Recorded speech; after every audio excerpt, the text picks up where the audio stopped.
her local court, the magistrate. Lived in North Carolina. I live in California. She made a report at the police, with the sheriff's department there. Um, I actually did have a conversation with the detective who took a report, and they subsequently closed the report a day after she made her statement, calling it unfounded.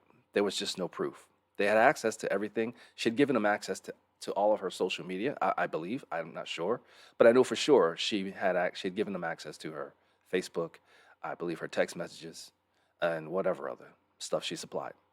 But the police closed it unfounded. And then she went to her, like I said, she went to her court, local court, filed in North Carolina, they allow citizens to file a personal set of charges against another citizen predicated on their sincere belief that this is what's happening. Whatever kinds of evidence you have, in this case, she had nothing but screenshots, and I'll get to what she had screenshots of, but she provided them her screenshots, and they said, okay, you seem like you have a case here. Let's get this into motion. So essentially, they summoned me to court. Again, I live in I live in California. I've never even been in North Carolina. And there's a summons to criminal court in North Carolina. I have to answer now. And I'm like, what? This is ridiculous. So I had to hire an attorney to help me fight my way through this because it just was bizarre. And incidentally, they also issued a warrant for my arrest, which I had no knowledge of. So we'll get to that too. All right. So over the course of the months between June and the court date, which took place in December, I am trying to just understand what's happening, on top of trying to live and do my life. Um, at some point, she puts the video up you just saw. And this is the crux and the reason why I'm doing this video and what you'll see. Because in her video, she states that she has a last bit of proof. Oh, incidentally, she's put up a series of videos about her stalker hacker situation. So I had to watch them now, knowing that she's out here saying this. So I watched them. I learned quite a bit of what she was believing and what she was saying. Okay. So, and that's how I saw it. That's how I knew what she has applied to the court. The majority of her screenshots were of screenshots of the majority of it was screenshots of an account on Tumblr that she calls a poetry account that she feels has been the author, which is supposedly me behind this account, has been creating posts that are reflective of conversations she's had. So she's been talking on the phone, chatting online, or talking in real life, in real time, with people in front of her, with her phone in earshot. And she thinks that this person, AKA me, I have hacked her Wi Fi, hacked her Facebook, hacked her phone. I'm able to watch her through her phone and listen to her through her phone's microphone. Again, keep in mind, she said it herself out of her own mouth that the sheriff's department initially investigated it, closed it as unfounded. Apparently, they reopened it and says, "Hey, let's make sure." I guess they didn't. They wanted to make sure. I personally think they were investigating her more than me.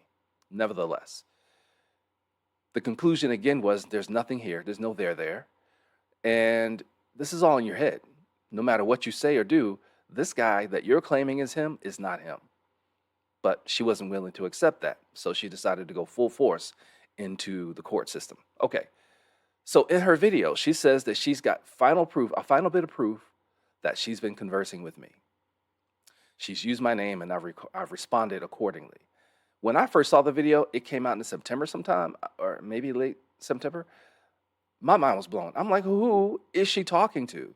Again, let me restate. We talked for 5 days in June. That was it. I've not communicated with this person since. So who she could have been talking to, I have no clue. But I was interested. I was ready to see her last bit of proof because I'm thinking, well, clearly what you've shown the court is effective enough for them to care to say, yeah, we'll summon this guy to court. Let's talk to him and we'll arrest him. Well, apparently you got enough evidence for that.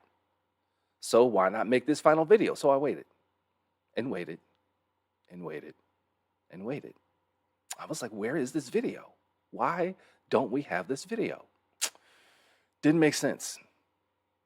Okay, cut to December of 2024, December 5th to be exact, is the day of court. So I have flown to North Carolina. I have my bunch of stuff that I have as my defense against these charges. I'm going to meet my attorney, and I go to the courthouse. And as soon as I walk into the courthouse, bam, I'm arrested. Shocker. Not what you go to North Carolina to expect or to do. I didn't. I expected to go there to defend myself. No, instead, I was shackled, fingerprinted, mugshotted, DNA swabbed, processed, and I was, for all intents and purposes, about to become an inmate of the guest of North Carolina for 60 days. I was also set to meet the magistrate to receive a bond for this crime that I had nothing to do with. There was zero evidence except a bunch of miscellaneous, misinterpreted screenshots. Okay, I'll get into that whole experience in a different video. Okay, the end of the day brought with all of what the end result of all that was. I was all the charges were dismissed. The cyber stalking charge, the warrant, there was no need for a bond, and her application for a protective order from court, which is why I was summoned there, was also denied because she failed as the plaintiff. She failed to meet the burden of proof. That's the only right decision that could have been made because there was no proof. Fortunately, and I never said a word. I never got to testify at all. She spoke the entire time. And over the course of this entire 4 or 5 hour day of testimony, the judge was like, I don't see it. I'm sorry. You've got a lot of screenshots here that show something, but none of it proves there's a connection between me and as being in this account, as being the author of this account. So it was all thrown out. So at the end of the day, before I left the courthouse, I was given a copy of all of her evidence. So most of it I had already seen because of the videos she posted, but some of it was new. Hadn't seen some of this stuff. And included in her book of evidence were 2 digital notes that I had never seen before, didn't know what they meant at the time. Honestly, it wasn't until probably a couple of months ago that I realized the significance of these letters. It just hit me. So what she did was she wrote 2 letters